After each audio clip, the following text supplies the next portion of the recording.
there, friends. Thanks for joining me today. My name is Momma Grace, and I'm glad to welcome you not to my kitchen, but to our campsite. I'm here in my cozy spot in my nice chair by the campfire that is not going yet because it's still pretty hot and pretty light, but we're going to light one in a while. We've been reading some stories about Frog and Toad, and we're going to read another one today. And this story today is called The Letter. Have you ever gotten a letter? Isn't it exciting when you get a letter? I love to get letters, especially handwritten letters. Yeah. This is an example of a letter, kind of a packet, but of something you might get in the mail. This is a business letter, and it's not nearly as fun as getting an actual letter from a friend, but I wanted to show that to you. And what else? I have my Frog and Toad cap that I really like, so I'm going to wear that. All right. I have some more yummy iced coffee today, which is cold and I really like. Ella has joined us. And I guess that's about all there is to say, so we can go ahead and start on our story. Remember that this book is by Arnold Lobel. He did such a good job of writing and illustrating Frog and Toad. And I found my story with my little ribbon that's very helpful. And we're going to read. You ready? Get cozy. Here we go. The letter. Toad was sitting on his front porch. Frog came along and said, "What's the matter, Toad? You're looking sad."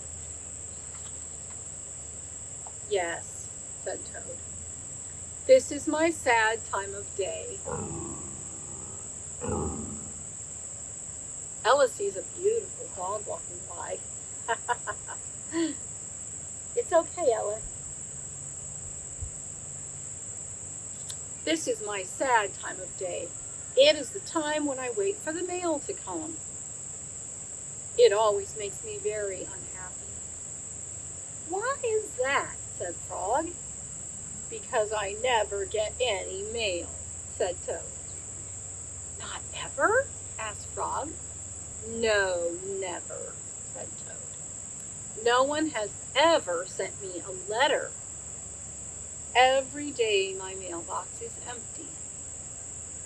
That is why waiting for the mail is a sad time for me." Frog and Toad sat on the porch, feeling sad together. Then Frog said, "I have to go home now, Toad. There's something I must do." Frog hurried home, sitting at his desk. He found a pencil and a piece of paper. He wrote on the paper. He put the paper in an envelope, and on the envelope he wrote, "A letter for Toad." Frog ran out of his house. He saw a snail that he knew. "Snail," said Frog, "please take this letter to Toad's house and put it in his mailbox." "Sure," said the snail, "right away." Then Frog ran back to Toad's house. Toad was in bed, taking a nap. "Toad," said Frog, "I think you should get up and wait for the mail some more." "No," said Toad, "I'm tired of waiting for the mail." Frog looked out of the window at Toad's mailbox. The snail was not there yet. "Toad," said Frog, "you never know when someone might send you a letter." "No, no," said Toad, "I do not think anyone will ever send me a letter."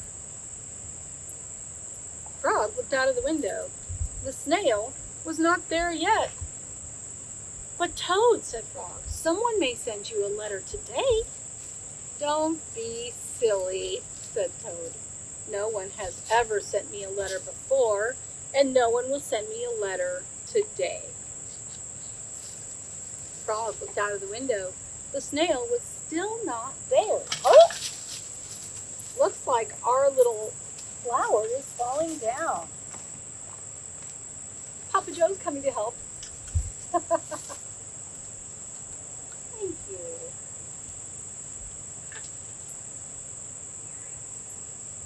You know what? Let's do this. How about that? It can be right beside me. Thank you. Here we go. We're going to read some more, and I'm going to prop the flower. It can look that way by Ella. That's fine. Okay. Frog looked out of the window. The snail was still not there. Frog, why do you keep looking out of the window? Said Toad. Because now I am waiting for the mail, said Frog. But there will not be any, said Toad. Oh, yes there will, said Frog, because I have sent you a letter. You have, said Toad.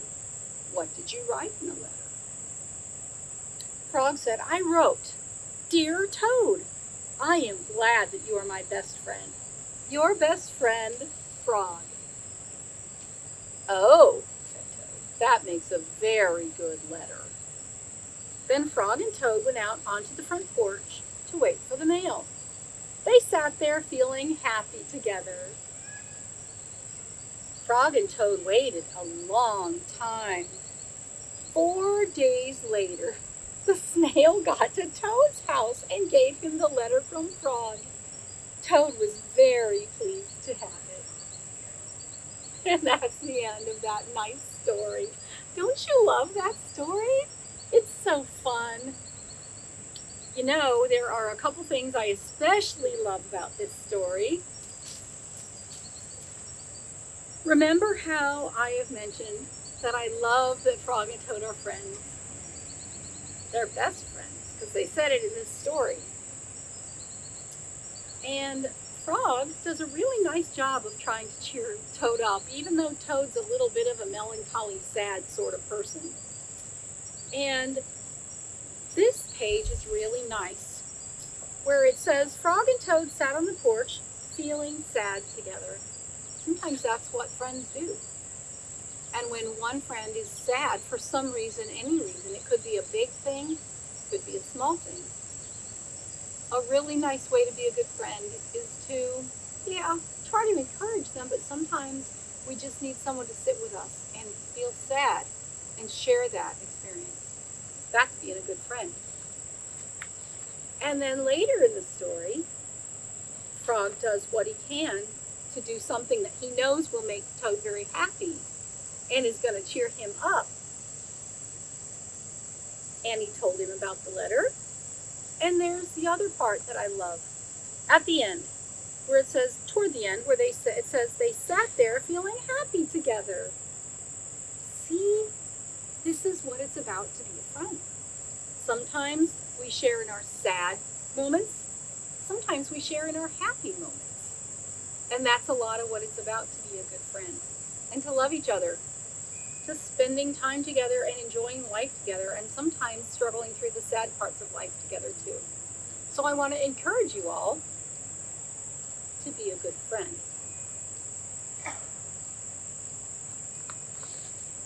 So I hope you enjoyed our story today. I really did. I've enjoyed this whole book.